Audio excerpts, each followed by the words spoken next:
Look, it's time for Bring It In, Troops. Little Zoom show. David Thorpe, it's Monday morning. How the heck are you? I'm good, but I don't want to get too distracted, Henry, but I do think a momentous occasion occurred this weekend, and we should spend at least 1 minute talking about it, if you don't mind. It's your family. Okay, what happened? It's your family. You talking about my daughter graduated from high school? Yes. Yeah, no, she's going to college. It's pretty fun. It's a big deal. She's lived here for a long time. Yeah. And as I said to Judy, she's a remarkable young lady. So it's understandable there was a lot of emotion, whether you shared some or not. She's a special girl. So don't make me cry on the show, David. I wasn't going to talk about it's fine. I'm very happy for her. Everything couldn't be going better for her. Like, God damn it. It's sad. So let's talk about the Hawks or something. Jesus. Okay. I thought you were going to say, let's talk about hockey, because there is a team from Tampa playing in the Stanley Cup. But no, let's talk. We can talk about either game first. I'm happy to do whatever. Okay, I will. Here's my first take was Trae Young got hurt in the middle of the third quarter and everything fell apart for the Hawks. And I think it was about 2-1. The Bucks outscored the Hawks at that point. But it strikes me like, did either team play this right? Part of me is like, if you're that hurt and you're tiny Trae Young and you're not known for defense anyway, maybe we should start a new trophy for the player, the star who's willing to come out. Maybe it's better to just come out. Maybe you're doing your team a favor to sit. I mean, it's certainly easy to second guess when you don't play well after he got hurt and then came back and just seemed ineffectual. I think he made 1 3, pretty deep 3, but mostly they had to run an offense absent him. Whereas obviously he's Trae Young. And that's not to say that he always controls every possession. He doesn't.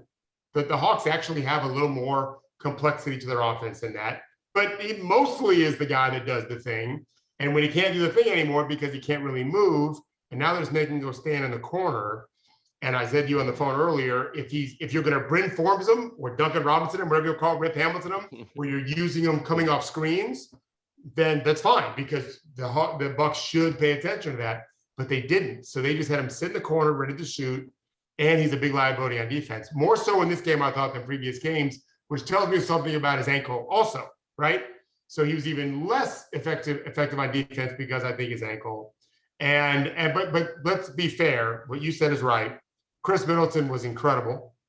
Mm-hmm. And this game was very close. Atlanta was absolutely in control until he got hurt. This was their game to win until he got hurt. And now it's a toss-up, right? And I watched all 5 of these possessions, 5 straight possessions. The Bucks scored every one of them, 13 points. Middleton had 3 threes in a row and a 2. And Pat Connaughton, off a PJ Tucker steal and pass, got a nice downhill layup, that's 13 points. And I think the Hawks scored 3, a Trae Young 3, that was it. Well, 10-point margins in 2 minutes is what builds the Thorpe rule. Like, you've got to have that big spurt, and then you can just defend the margin after that. And that's what they did. They got that big little run in a short period of time. And without Trae Young, the Hawks had nothing for it. And then there was I had this sort of mind game of watching Trae Young guard Pat Connaughton, or not really guard, but it struck me like, oh, well, he can stay out there because Pat Connaughton's on the court, who's a little easier to guard than most NBA players. And so it struck me like, oh, this is like, maybe if you're the Bucks, you want to put somebody else in who would be harder more demanding for Trae Young to get Trae out of the game. But then part of me is like, oh, or maybe the exact opposite is true, right? Maybe you want to keep, in the retrospect, it was really smart to keep Trae Young in the game because he's going to stay in the corner on offense and be a terrible defender. And like, maybe that was actually brilliant. Maybe you leave Pat Connaughton in just to keep Trae in the game. I don't know. Am I overthinking this like 20 different ways? Now you're channeling your Vincini from The Princess Bride. Okay, good. In the contest over whose wine you can drink, you sound like Vincini. I think Pat Connaughton's a good defender, and I thought that's why he probably was in the game, is for his defense. You know, he is. I don't think he's easier to guard, Henry, than most of the league. I think he's about as easy to guard as half the league at least, right? He's just a catch and shoot guy, or maybe transition, very athletic. But well, if you're Trae and you can't move, no. He's a good guy for Trae to guard. He's a good guy for Trae to guard. I thought this was the worst defensive game Trae had played of this postseason, really. At least maybe this whole postseason. I know that Nate McMillan challenged him. You'll love this. all right, so you're a little guy, but you're quick and you have good instincts. Be a pest. Because prior to this year, he wasn't even that. He just took defense off in a sense. And he's not been taking defense off in his playoffs. He was in this game, even before the injury, worse after the injury. I think the weight of having to do so much is weighing him down some, right? Understandably so, right? Yeah, he's a little tired. The Bucks are hard to score on. They're obviously an elite defense and have been. It's interesting. You have always talked about this, Henry, and rightfully so. It's a two-sided game. Like, we just can't ignore defense. And of course, the Nets may still be here if they weren't injured. I get that. But they were never a very good defensive team all season, postseason included. They had moments. These teams playing right now really get after it, including the Hawks. When Trae doesn't, it's a big problem because everyone else on the other team, it doesn't matter what's happening in the West, but we'll get to the West in a minute. These are sledgehammers on defense. They really make it hard. And that's what Trae's so incredible at offensively, is because he was made to look pretty easy. And game 3 threw him for a loop. The Bucks made some adjustments. Clearly, he had said, we can talk about it if you want, he had figured out a way to be effective against what the Bucks were doing. And again, I thought Atlanta was in control. It doesn't mean they'd win. Of course, it doesn't mean they'd win. They could still go on a run the way the Bucks did, whether Trae was hurt or not. The fact is, the Bucks did it, and Atlanta didn't have an answer for it, and here we are. I really like Milwaukee going forward. I liked them in 5 before this series started. I liked them after game 1. If they made those adjustments, they have. I like that. And now that Atlanta, Trae Young said today, after the game yesterday, his ankle is really hurt. It's sore. I didn't see, every time I've watched the highlight a million times now, but I've never seen that actual moment. Did he just step on the guy's foot? Is that what he did? I think so. He stepped on the referee's foot. Yeah. That referee can't feel great. So yeah, I think the Bucks have a little command now. And I think they figured some other stuff out too that we can talk if we want to. So there's a little, I think we get along very well, David. We're friends. And if I annoy you at times, it's very often when I shoehorn you into making predictions that you don't yes. to make. I was wondering where this is going. And sometimes I just do it because I think it's good for our viewers and listeners. But other times it's because you seem to be building to a conclusion in our conversations, and now I'm like, oh my gosh, like you are Team Bucks now. Like if not that you're saying the Bucks win the championship, but you're very close. This is your favorite. You think that if they make it to the they are going to make it to the finals, and if they do, that they're going to be the favorites there. I thought that before the game. Yeah. I just feel like Giannis, I tweeted this after maybe game 1. He's not a max player playing like this. You just can't just be a chucker when you can't shoot and be worth the money that they're paying you, not to mention take your team to the finals. And he's still taking a couple of shots that people all wish he wouldn't take, just a couple. And he's still struggling with the free throw line, and that's an issue. But he's a man possessed. He is on the attack mode. I call it always tilting towards the rim. He may back it out depending on how crowded that wall is, that paint is, but he's mostly coming downhill. There was a play yesterday where the Bucks, did some kind of pick and roll thing, and the Hawks defended it pretty good, and then they threw the ball to Giannis Antetokounmpo 7 feet in front of the rim by himself. Like, how, Atlanta, are you letting that guy park in front of the rim, right? But they were worried about the pick and roll and covering threes and the roller, and Giannis wasn't even the one who screened. So to me, that was Giannis realizing, oh, here's a moment where they're not worried about me. How can I be most effective? Don't park yourself outside. Get to the rim. That's exactly what he did. The way they're using Bobby Portis like a sledgehammer inside, he also can shoot threes. He played very well yesterday. Jrue Holiday was awful yesterday. Very good the game before. But I still think Drew's got a more consistent level coming. This is all new for him, this level.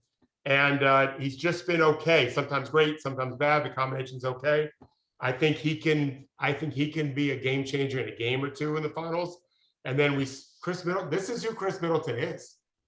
He's just, he has these games every other game or so where he's like, fuck it, I'm just gonna be the best player on the court. I don't care if Giannis on my team. And he is. And he plays defense, and they play defense. And Brook Lopez looks spry. He had a couple of dunks like, whoa, Brook. other teams might have paid you more money if they knew this was what they were getting from you.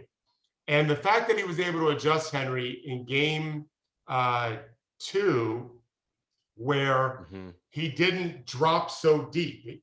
He did just what we thought he would do. We wrote about it. Last night, I thought he got away from it some, and we can talk about that later too. But the fact that he could do that, he needs to do that against if it's Devin Booker and Phoenix. Like, Devin Booker, you can't just give mid-range either. So the Crowder, if Phoenix wins the series, I'm not saying they're definitely going to win. The margin of error is bad for the Clippers now. Crowder, I got to go back and watch tape. Crowder versus Antetokounmpo. They obviously beat the Bucks last year. I don't know why. I don't remember anymore if that was Crowder or Team Miami playing defense. Because the Hawks have not solved Giannis the way Miami did last year. And I think partly it's because Giannis had a better job. So I got to watch some tape if indeed these two teams win. But yes, I think Phoenix has been lucky in every series playing against very hurt teams. And they're still barely able to beat a very wounded and exhausted Clippers team. I still think they have some growth to do that may do it next year. I like Milwaukee. What did you make of that play where Trae Young inbounded it from half court, like basically to Giannis? You know what I'm talking about? Late in the fourth quarter. Trae sent a long pass. I guess it was like a poor man's DeAndre Ayton game-winning dunk pass, but it just wasn't very accurate. And Giannis.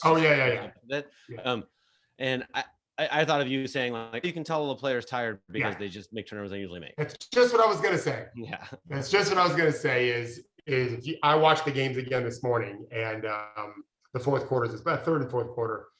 And there's strips all over the place, and passer like, what in the world are they doing? Well, it's like being drunk. It's like playing drunk. My wife and I did New York City a couple years ago, and we went to Drunk Shakespeare. Have you ever done that? You don't drink, they do. So they pick one cast member, and that's at a cool little spot in New York City. And the cast member has to do like 5 or 6 shots, and then they do the show. Well, that's what it's like playing exhausted in a big playoff game where there's so much tension and everyone knows every play. If you watch these games, you'll see the defender of the point guard very often make some kind of signal, tap the arm, do this. Hey, here's the play that's coming. They know what's coming. And being drunk or exhausted and playing is hard. So these primary ball handlers make a lot of mistakes that way. Yeah.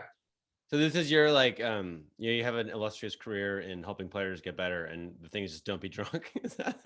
Play sober, guys. You'll be better. I quote Jason Bourne all the time. Rest is a weapon. Rest is a weapon. Rest is a weapon. I say it to my kids too. Rest is a weapon. Yeah. And you say it all the time in a different way because these teams are just wearing their players out. The Clippers, we'll get to the Clippers game in a minute. These were too exhausted. It looked like the 15th round of a boxing match the entire fourth quarter. The Bucks Hawks is quite the same. They're one game short anyway. But the Hawks. If Trae Young is fine, which I don't think he will be, but if he's mostly fine, like he is an X factor that you can't just ignore. But without DeAndre Hunter, they're really a player short on a dynamic two-way guy. I think he could be that guy. Right now, the Bucks have that, and Jrue's the third guy. That's pretty good.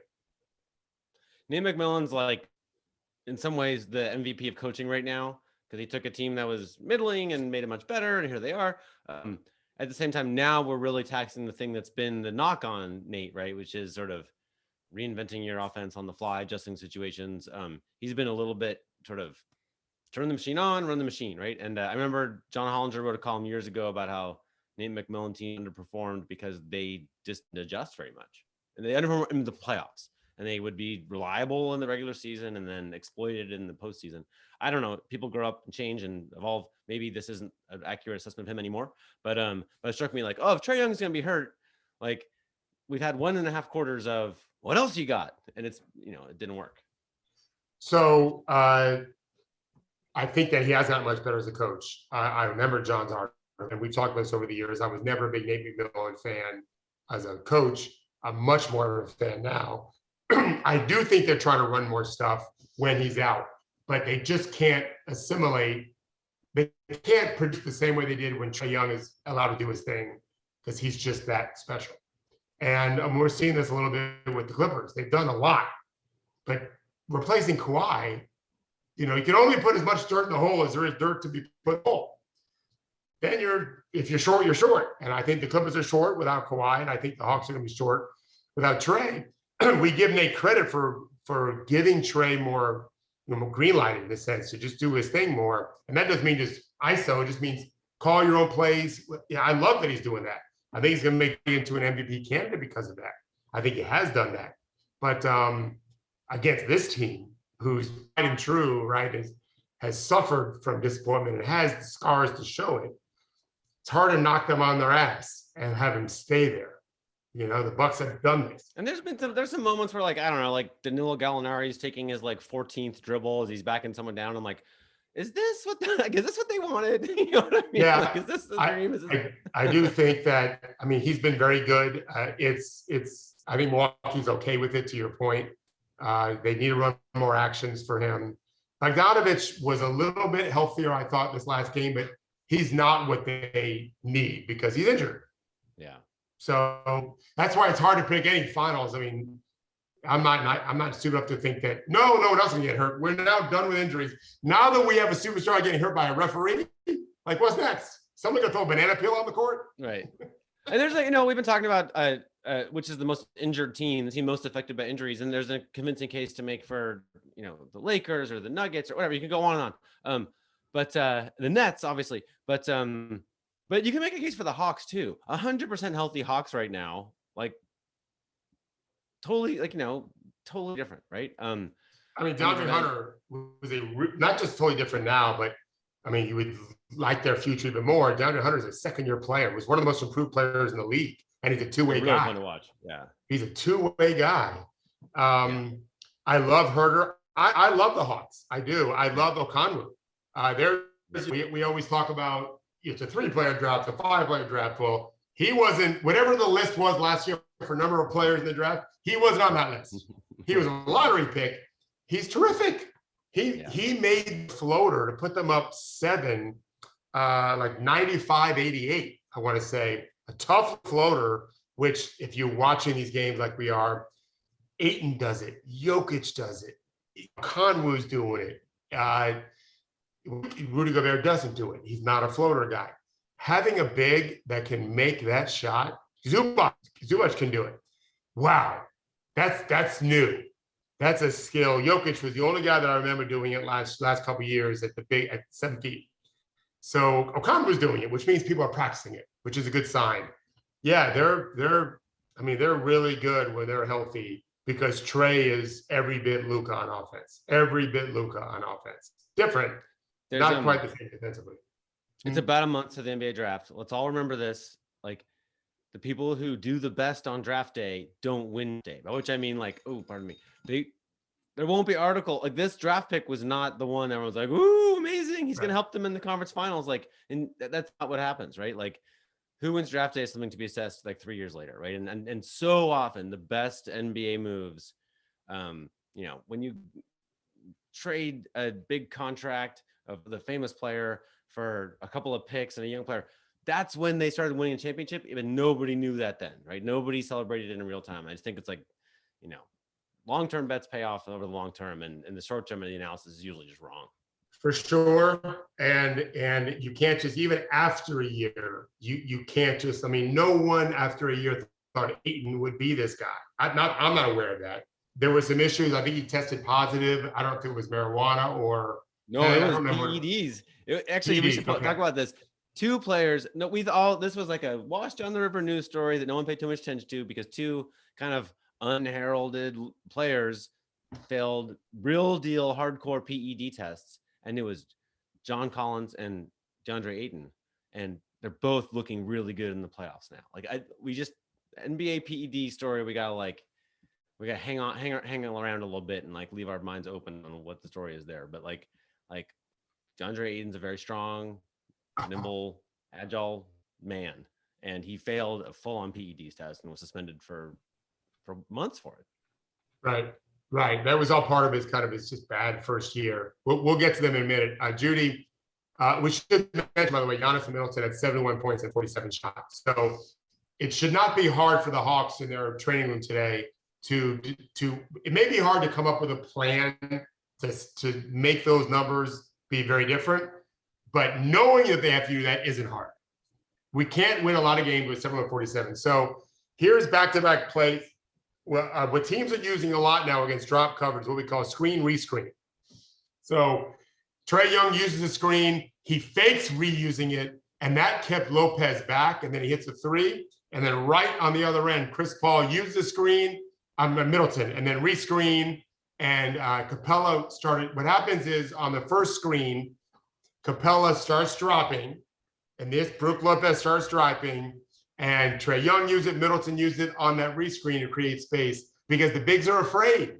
See, Capella starts dropping on that. They're afraid to get blown by. In fact, the very next possession for Atlanta, I believe, Brook drops, but doesn't drop as much, and Trae Young zooms by him, and do what we call right foot, right hand, craps finish on the right side. Brilliant play. And that's what Brook's always afraid of. Big guys aren't ever embarrassed, typically, anyway, when someone shoots a three in their face, but when you blow right by them, they feel slow. It's just like, I've coached my whole life. Big men tend to drop their head and shoulders when they walk around when they're 13. You want to find the guys that are proud to be tall. They aren't. They don't want to be noticed like most teenagers. And so one of the things I used to always do way back in the 90s when I first started my player development business is I'd work with my big guys on standing tall. As simple and stupid as that. It was also a smart business move because parents loved it because they also didn't like their kids slumping when they're 6'8" and they're 14. But they are aware of, hey, I'm the biggest, tallest guy in every room I'll ever be in my whole life, right? And they finally got in a court with a bunch of tall people. They don't want to be embarrassed. And so they tend to always want to drop back. And you can't against these three-point shooters. So the screen rescreen, you'll hear them talk about it on TV. It's very effective way that these smart little guards are using to take advantage of the drop coverage that teams are trying to employ. I like it. All right, let's talk about the Clippers Suns. You wrote a beautiful story about how the Clippers, everyone thought they needed a point guard, and you're like, no, Paul George can do that if we start now in March and have him work towards it. How's that going? It was going great. It's no longer going well, in my opinion. I wrote on a document that I'm wrong. I wasn't really wrong. I mean, they've done very well without Kawhi Leonard. And Paul George has been their point guard. Like, no one argues that. Pat Beverly isn't their point guard. Trey Mann, I think, could be and might be down the road, but this year he spends more of his time at the rim than anything. Paul George is their point guard, and I think he's really struggling. He reminds me of the James Harden running out of gas for the Rockets. Understandably so. He doesn't have Kawhi Leonard anymore, and he's going to run his team like James Harden did. And I think he's really caught between, I'm so tired. Should I just create shots for people, which I think he can do? But I'm Paul George, I'm supposed to score more. I want to say it was 5 of 20 last game. I thought a lot of his shots looked bad. They're not really running a lot of ISO. Reggie Jackson is a scoring machine, not a point guard, not a lead guard to get people involved. They scored 80 points in the last game. They scored 80 points. Of course, the Suns only scored 84. But yeah, I feel like when Paul gets tired, he should just embrace the lead guard role, the quarterback role, and forget about scoring. Don't tell the other team you're doing that, but that's probably what he should do, and he's not doing it. He feels like he should also shoot much, and it's not going well. It didn't go well in the last game anyway. Overall in the playoffs, he's been amazing. Outstanding. Right? Amazing. Yeah. I've never liked Paul George more, but maybe this playing without Kawhi thing wears on you, right? Maybe it's just a little not enough gas in the tank.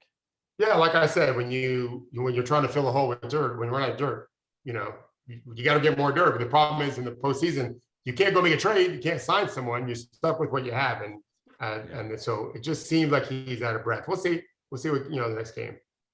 I've been a little bit.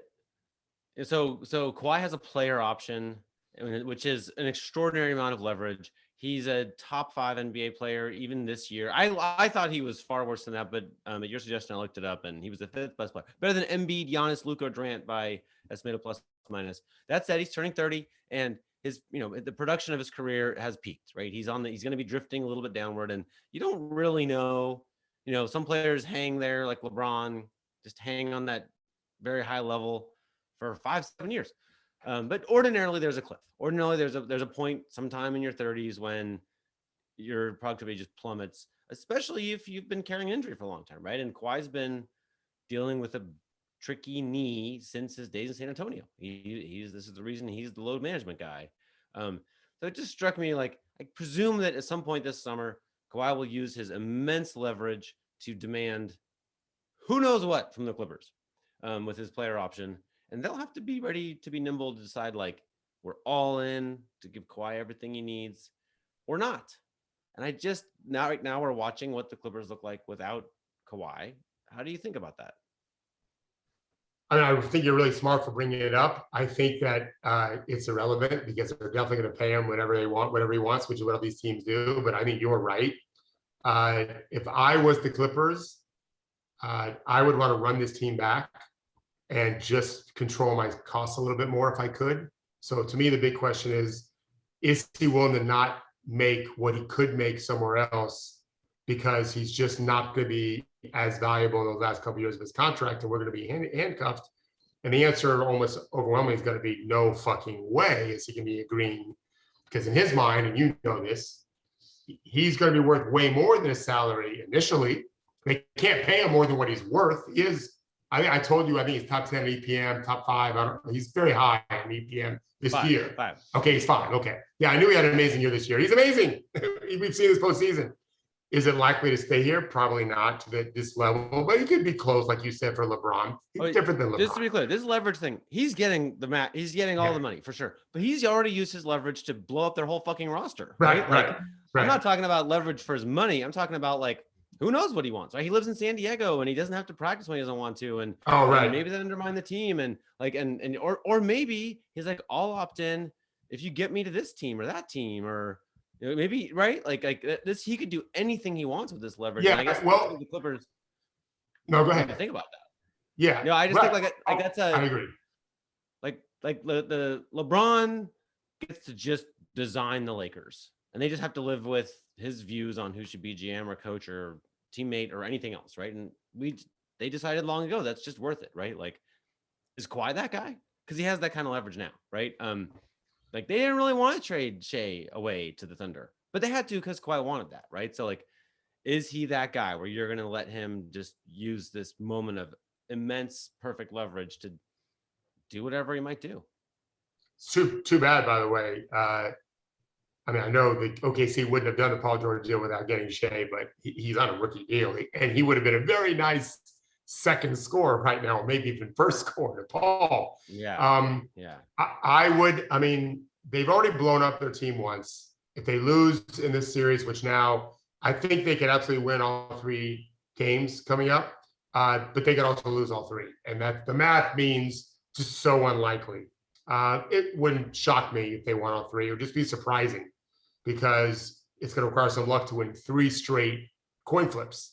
But you can get heads 3 times in a row, plenty of times, and that's what these are. These games are coin flip games. The Clips are playing such good defense. I love the idea of running it back. I don't know that they can anyway because of Reggie Jackson. Like, is he going to take minimum after what he's been doing? No, I don't think so. Yeah. I think so. I love 10 million over the tax line without Reggie Jackson. Right. So that's a problem. I love Trey Mann's future. I love Zubac's future. I like what Luke Kennard does for them. Those are 3 players that are on their upside. They're moving up. That's exciting. And perfect as these superstars, and Paul George is a superstar, and Kawhi kind of go down a little bit. But to your point, if Kawhi is asking for too much, I mean, I think the Clippers should say no. Like, we're just gonna let you leave, or do a sign and trade, right, for whoever, Tyler Hero and whatever. But the to mortgage their future any more than they have seems, I think, yeah, I think anyway. Yeah, another big contract they have is Pat Bev makes like $15 million next year, and that's a lot. He makes how much? I think he's gonna make $15 million next year. He's not worth that. I do think he has value. I thought his fight is in fact, I think the play of the game, down 3 with less than 2 to play, Devin Booker charged Pat Bev. I watched it again today, like 7 times at 1/4 speed. That was a charge to me. He was out of the box. He was vertical. It didn't jump. He was straight up. It was a charge, and they called a block. But Pat Bev is he does help, like with Trey Mann, he does help the Clippers bring that fight more than I think we'd often seen. But he's not worth that anymore. In fact, he missed a couple of big threes that I'm sure Phoenix was okay with him shooting, right? So, I still, if you could run, I mean, I would, if you could trade him, fine. But I like the core of their team if Kawhi and Paul George come back. Yeah, Ty Lue has had a weird year. All of these coaches have a full season, off season. I think he would do better. He's definitely a bold coach. He is not afraid. You talk about fear and fearless. Me and Try talked about this for Friday. He's a fearless dude. Sometimes he's wrong, but that's part of it. You can't be afraid. Like, speaking of that, Giannis is fearless too. He shot an airball three and an airball free throw. And unlike Ben Simmons, who's afraid to shoot on Trae Young in case he gets fouled at the rim, Giannis ain't afraid. He's coming at you. And that's pretty valuable. He took that little one-handed, one-legged late shot and went in. I'm like, oh no, now he's gonna do it again. It's like, I don't know. It's just like the NBA said he was at 19 feet. I thought it was closer to that. I think Giannis has done a great job. I told this on the phone of really demanding better space on the court and fight for that. And when you don't get it, settle for maybe a foot or two back. But when you're demanding to be 8 feet and now you shoot 10, 12 feet, that's okay. When you're not demanding and now you're shooting the 24-foot, 22-foot fade, and he's done that. But I think he's, something's clicked in his mind, like he's done for 2 years in the regular season of just being attacking and defensively, he's amazing. I forgot to say, Jrue Holiday has not been, I still think there's real room for growth here for Jrue in the Bucks series where he can just be a sledgehammer all the time. And he's not been. And he'll need it. He'll need it if they get to the finals against Phoenix. Chris Paul is no slouch on defense, right? Devin Booker is rough and tough, but if you can get him to really expend energy on you, he doesn't have as much on offense. The Bucks need Jrue to really be in attack mode more. Yeah. Let's talk about Chris Paul. Let's talk about Chris Paul's snake dribble. Okay. So, do you know what a snake dribble is? So, yeah. So snake dribble is just, so let's say you use a screen to go to your right. You snake it back to the left afterwards. Right. Some guys just go downhill. So they go left to right, keep going downhill right. And that's fine if you go downhill. But the Clippers are switching. And so it allows Zubac to just drop in that situation. If you snake it back to the left and pull it out some, you draw Zubac out. You really isolate the switch. Something we drill all the time, the snake dribble. And he doesn't miss a beat, this guy. And this is also in a postseason where margins are so thin, Henry, and possession is so valuable. Chris Paul is probably the best in the league by a lot at really making sure every possession is milked as much as he can, right? As juiced as much as he can for the juice. And so he is not letting Zubac off the hook. He is snaking him every damn time and then playing from there. It's a credit to being a veteran, but it's also an obstinate dude. Like, he doesn't take any, talking about OCD, he doesn't take anything for granted. We're going to do this every time that way, I mean, I feel like he's like, oh, does this hurt your feelings? I'm so sorry. Yeah. Whatever. I mean? Right. It's a good point. These games, these are competitive guys. It's a mistake to be casual. Talk about casual. 3 times so far that I've watched, something's happened where Trae Young is open and no one of the Bucks is near him, and then no one makes a move towards him. Trae Young scored 9 points in those 3 shots. That gets David Thorpe upset. That he does not, like, he's an even-keeled man, but not when you leave Trae Young open. No, and my wife will jump when I'm like, what are you doing? You're like, it's Trae Young. I'd rather have 2 guys go at him than no one. And then you heard Reggie Miller last night on one of them. No one came after him. He shot it. He made it. And then he did a little shimmy. Whereas the game before, he shimmied before he even shot it. But he could have shimmied. He could have done a little do-si-do. Like, nobody was guarding him. It seems crazy to me. So I would think there'll be a big, bold note on the whiteboard of, like we wrote in our title last week, please guard Trae Young all the time.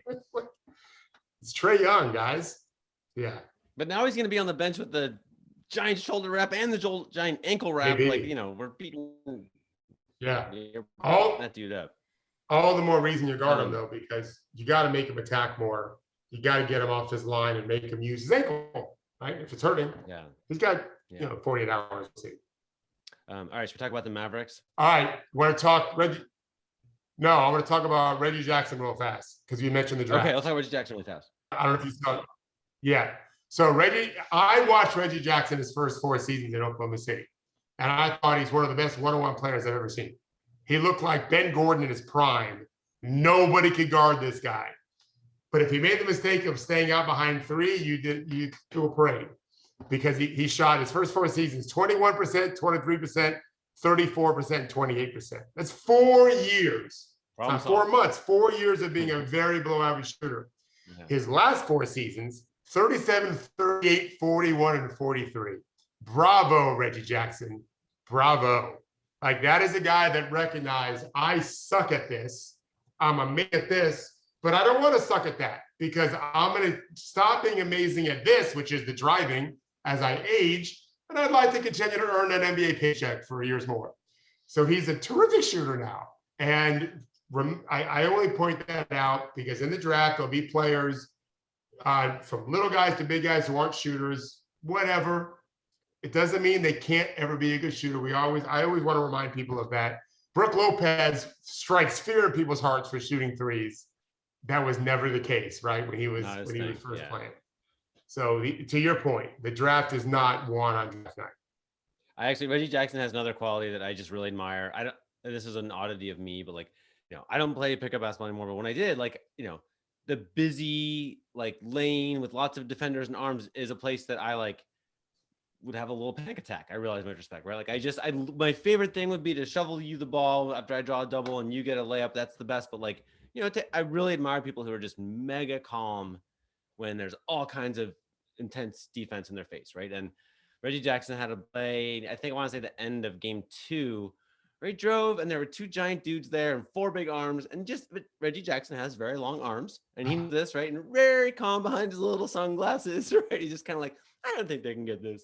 Just mega calm, just boop, and made a 4-footer. But I just super admired that he just is cool as a cucumber. He's got a whole bunch of stuff he can do to score, and he's just kind of soberly making his choices based on what's available, and it's fun to watch. He's also done something really smart where he gets a lot of arc on his shots now, and as someone who teaches arc all the time, everyone thinks it's to be able to create a better angle of entry into the rim, which is true.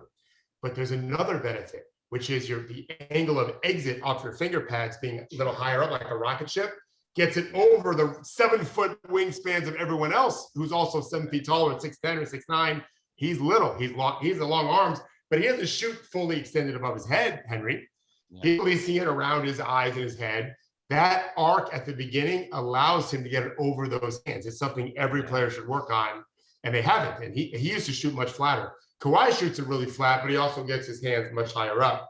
I like what Ray does. He's a brilliant offensive player, and he's a minimum guy, I think. So it'll be interesting to see who pays up. But he's made himself I don't think anyone should lose money if they have a bad postseason. It's a series, all right? If you've had a great regular season, but if you had a good regular season and then you fucking are a monster in the postseason, that's pretty damn good.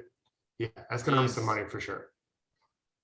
All right. Yeah, to get a huge pairage at 31 is pretty impressive. I think he's 31, but yeah, he's 31. Yeah, that's exactly because of the 4-year progress he described, right? Just now he's his best ever.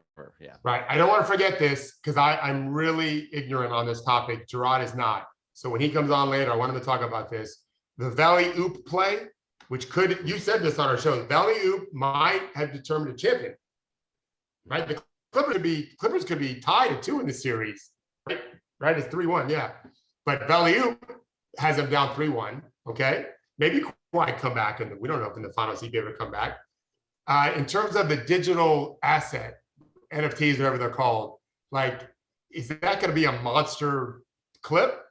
I don't understand any of it, but yeah. That might dictate a series. I mean, obviously, there's a lot of important shots, but none of them came with less than 1 second on the clock. That's the only one that did. On a weird rule of the NBA rule book, So that to me, don't forget Valley-Oop. That's something we've been talking about. All right, let's talk Mavericks. It's a really cool thing you brought up. All right, so here's my thing about the Mavericks. I'm a little worried that they're being run by a whole pack of assholes. like I say this, like Mark Cuban is, he has a bunch of qualities, but he's definitely he enjoys being bossy and a little dictatorial, and Lamar Odom almost wanted to beat the crap out of him because I think Mark Cuban kicked him. Kind of a big whoops at work, right? So Mark Cuban's this kind of guy, right? He's does a lot of things better than a lot of his other billionaire compatriots, but nevertheless, he's going to be mouthy, right? He's yelling at refs. He's inserting himself. Dirk at times when he started there was like, this guy's kind of a handful. Now we're adding Haralabos, who made news for being that kind of guy, right? Saying stuff he shouldn't have said, upsetting people, being a bad teammate, right?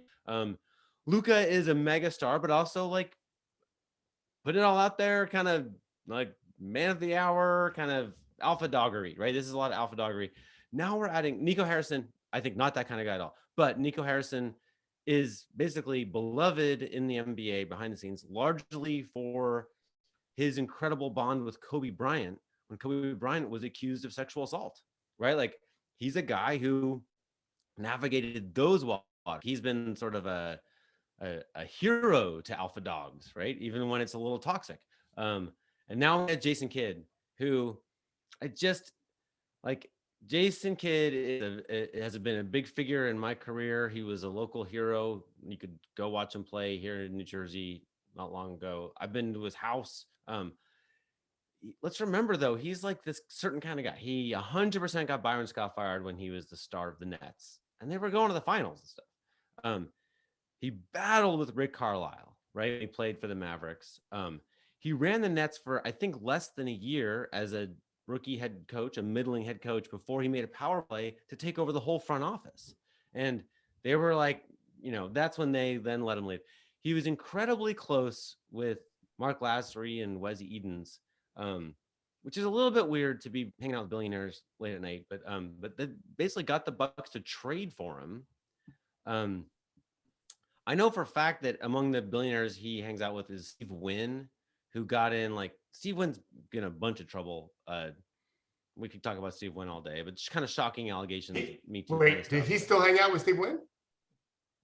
I mean, I know he was hanging out with him in the last decade for sure, but like this is the kind of, that's one story I can tell you. There are 50 more I can't but let's just remember the Michael Carter Williams trade. This was the Sixers got the Lakers lottery pick, which, as the Lakers were in full free fall, like this was potentially, I think it might have had like top 3 protection or something, but a very, very valuable pick from the Bucks for Michael Carter Williams, who couldn't shoot. And Jason Kidd, I was quoted, you could see basically like Jason Kidd saw young Jason Kidd and was like, no, bet the farm, this kid's a winner. And like, it was a terrible trade. It turned out like to be only so for the Sixers too, but it could have been franchise changing. Right. And I just feel like Jason Kidd is alpha dog. He's going to try to devour everything around, and they're adding that to this mix with Mark Cuban, Haralabos, Luka. Like, it's just a lot of big bets on alpha doggery, and I feel like the likelihood of smooth sailing in the Mavericks front office strikes me as close to zero. Yeah, it's well, first of all, I just was unnerved when you said Steve Wynn, because Steve Wynn grew up with my mom in Miami Beach, and they shared a cabana in the summers together, whatever pool they were going to. My mom is going to be 80 this year. Yeah. So that's just weird. Yeah, that, and I know a lot of Steve Wynn stories too. From many firsthand. A lot of casino stuff. There are a lot of casino stories. A lot of it's one of my close friends used to work for him and ran one of his hotels. And so, I know all about, I won't say, but I know, but I think other people probably have known this because it's been written about, but I'm not going to divulge a confidence my friend. But yeah. Actually, while we're on this topic though, wait, David, let me interrupt you for the fourth time in the show. I apologize. But freaking one other thing that I just want to throw in here is Donald Trump's lawyer, Michael Cohen, who for years had the job of like negotiating with playmates who need secret payments through like unnamed accounts, right? Like Michael Cohen's book at the beginning of the chapter was like basically he wanted to leave Donald Trump at one point. He had another gig lined up. He was going to go work for a different billionaire. And Mark Cuban. Like, what the actual hell are you doing if you're Mark Cuban and you have near infinite money and you can hire any attorney on planet Earth? Why do you court that guy? Right? Like, I just feel like I don't know what's happening here. I'm not accusing anyone of anything, but I just feel like what a bunch of creeps. That's weird. Yeah, we'll know a lot. I mean, Luka's this generational talent. They've got to do well. But we got to move on because I want to get to the Lakers thing.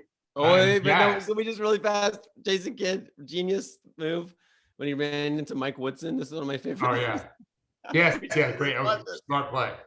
Oh my God. Yeah. The Knicks coach is standing on the court on purpose. And Jason Kidd sees it, and it's like a 2-point game with a minute and a half left or so. Jason Kidd just races over and runs into him.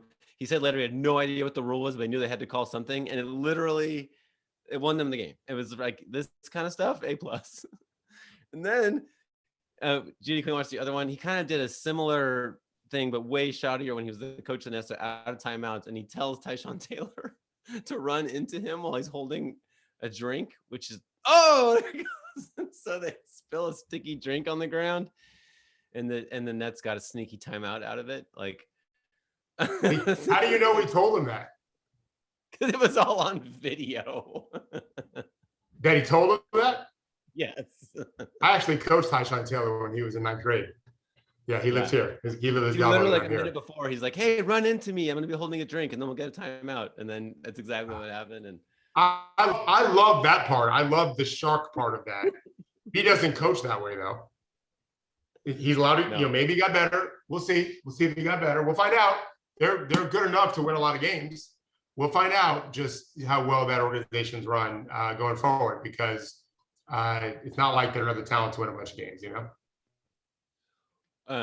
What did you make of I think the first time we really knew for sure that Jason Kidd was going to be the coach of the Mavericks was when Rick Carlisle said, basically, seems like Luka wants Jason Kidd. That'd be great for each other. They're similar players, whatever. It seemed like a little bit of a backhanded compliment. Did you take it that way? I called you and said, that seems like Carlisle saying, fuck you, Luka, and fuck you, Jason, and fuck you, Cuban. That's right. That's what I felt. Yeah. We'll see. All eyes are going to be on Dallas now. Yeah. We'll see. All right, let's talk Lakers and Jazz. Okay, so one of the most important business deals in NBA history was really quiet, which was Philip Anschutz of AG, who's like a big power broker in like stadium business, owned the right of first refusal to purchase the Lakers, which could have a severe depressing effect on the Lakers' price. And lots of people wanted to buy the Lakers for all obvious reasons, but this guy had the right of refusal. Well, that thing sold, which is kind of unheard of. I was like, this is mind blowing. Like this is not something you end up with by accident. And there's this term path to control, which is a big deal in this sports investment business. And this is a path to control of the Lakers changed hands a couple of days ago to Guggenheim Partners. Guggenheim Partners is a bunch of people that does a bunch of things, but there's a really good book called Black Edge about insider trading and Wall Street, and by a very reputable, award-winning writer. And in that book, they basically talk about Guggenheim Partners being Michael Milken. They name him as the prime investor, and Michael Milken is the famous former leader of Drexel Burnham Lambert. He went to prison. A whole bunch of reasons, a whole bunch of stuff happened. And this whole thing that I've been doing about Apollo Global and Jeffrey Epstein and Leon Black, like that whole crowd traces back to, they all work for Michael Milken. Not Epstein didn't, but all these people who went to Apollo, Josh Harris, they all worked for Michael Milken. And so I think that, kind of what happened is that Michael Milken has been banned from the industry. He's not allowed to advise people on investments anymore. He can invest, but he can't advise on it. So they have been investigated in the past, Guggenheim Partners, for being kind of a front for Michael Milken. And he's certainly involved. Here we go. There's a headline that Judy put up that says Guggenheim gets SEC scrutiny on Milken ties. a lot of what Drexel did was just very complicated in the paperwork and hard to say who was doing what. A lot of offshore, blah, blah, blah. But it's a little bit looks to me like maybe Michael Milken or people who are Michael Milken adjacent has become further influential in the NBA at a time when we're a little bit worried about how influential they are, or I am anyway. And cleverly executed in a way that really didn't make any headlines or raise any concerns at all. So I just wanted to raise it here. But let's get Jrue to talk about that. He understands the financial world better than I do. I spent too much time watching basketball. Yeah, I'm sure he has some takes on this whole thing. Hey, yes, Jrue. got some headphones on. Hi, Jrue. Oh, you're muted, buddy. It doesn't say muted. Doesn't? Can you hear Is me? that on Judy's end? I don't hear him. Happening. Nope. You look great, Jrue. Do you feel heard? Can you hear me now? Yes. Yeah, I got it. Yeah. I don't know. What are your thoughts, buddy? All kinds of things going on here. No, I don't. Look, those guys are all bad people. Like all of them. Michael Milken, like everybody involved in any of those private equity. First of all, if you don't know what private equity firms, they're awful people. Like they literally like inject money because they're like, we're gonna make you better, but they really don't. They pump up your value and then suck it all out and then leave you worse off and destitute than before you started and got the money in the first place. But Gerard, so the NBA is allowing teachers. What about the firefighters? Yeah. All that BS about their pensions. Yeah. Sure. right. You know, but No, go ahead, Gerard. No, I was just gonna say it's all bad in the NBA franchises because the Lakers aren't the first team, right? Quite a number of teams I feel like have 5, 10, 15%, maybe even 20, some of them, of their stakes are owned by private equity firms now, which, you know. Well, the valuations have gotten so high that there aren't individuals who can afford to buy the teams at market prices. So they've changed the rules so that now there's different avenues for PE firms to become investors in NBA teams. And mostly that's been, as you mentioned, like 10% here, 15% there. But everybody wants the Spurs, like everybody wants a little more cash. Michael Jordan did a deal like that, and on and on. Everybody's taking that money. But when these are not people who use their control lightly, right? Like Correct. They're not just here because they love basketball. Like they might like basketball, but that ain't why they're putting the contract where they get to pull some strings is exactly what they're most focused on, and they're super at it. Yeah. Correct. All right, so on the Jazz, I want to say this. Give you and I credit, Henry, for some sleuthing we did a few months back. Between sources, we knew that Ryan Smith bought the Jazz. Dennis Lindsay, the GM, and Quinn Snyder were at odds. This is going back to the whole issue last year and Gobert, whatever. They don't really like each other. And then Danny, and then we also heard that Lindsay may use an opportunity to go somewhere else. He's got this is all last year even. And Danny Ainge leaves his dream job in Boston. We know he's super. I looked it up. It took 2 seconds. I didn't know he's best friends with Smith until we looked it up. You don't donate money to someone's son for no reason, right? They're very religious together, whatever. And all of a sudden now, and then you, as we talked about, is like, well, there's ties to Houston with him, and there's a shakeup in Houston, and sure enough, here's the first domino to fall. Dennis Lindsay is moving into an advisory role. He's just advising the owner, Gerard. So if you don't want to work with the coaching board, I'm not taking sides or anything. That's a good thing to do. Just advise the owner.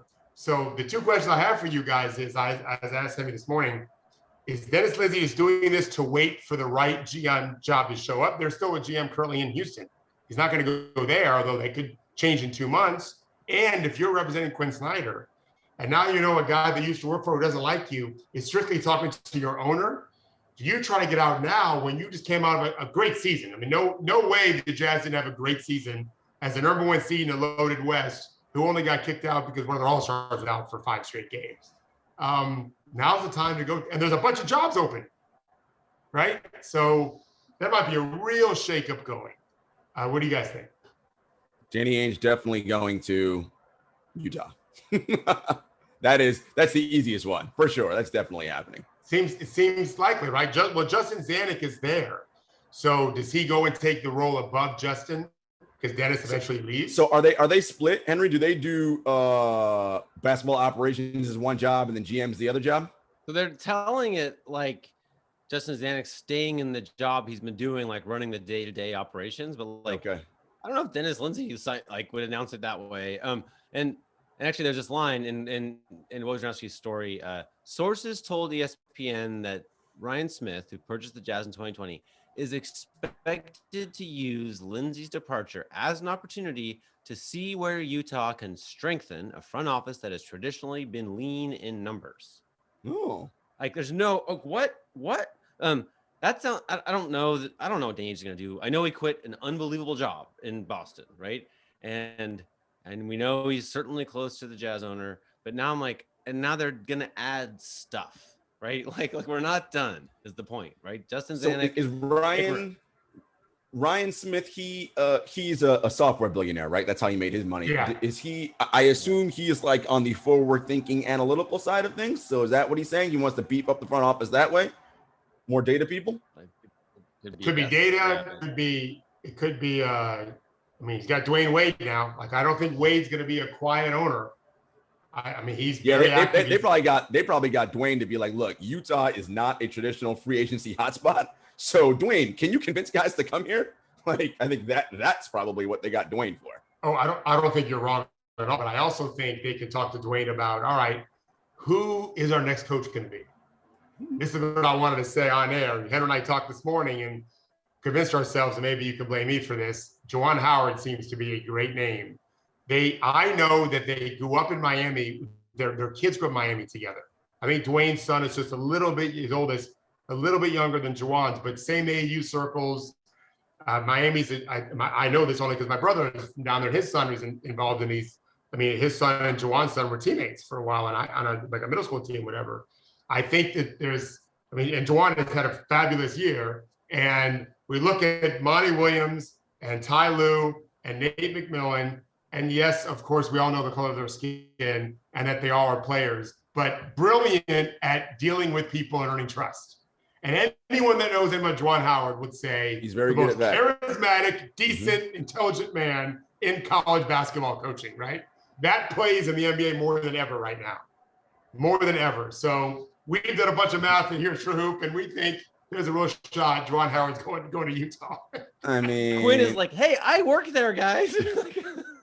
I mean, you're telling me I got to choose between Ann Arbor and Salt Lake City? Oh, no. They'll pay him a lot more money. I mean, they will. They'll be paying more in Salt Lake for sure. And Donovan Mitchell's better than anyone they got in Michigan. So is That's true. There. That's true. If those guys stayed there. Actually, that's the point. Ron, you're exactly right. If anyone can solve the Rudy Gobert as a diva problem, it's Juwan Howard, I think. I mean, there's probably more than one person, but Rudy, I think, needs – Donovan's fine. He's got Dwayne Wade in his ear now, and he's got Dwayne Wade video.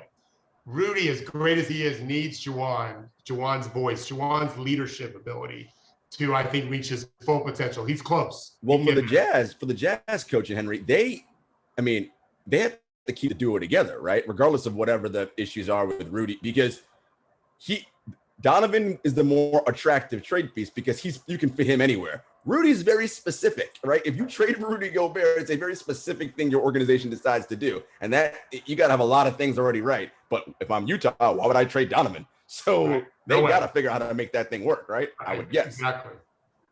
I agree. I think anything's possible with new ownership, and everybody wants to make. There's also that they could just be like, "Yeah, we're doing something totally different," and they might hate each other, right? Like, are we totally sure over that? Well, that's the thing; they might. Rudy and Donovan. Yeah. I don't think they hate each other. I don't think they're best friends though. But it's a fair thing. It's a fair thing to ask for sure.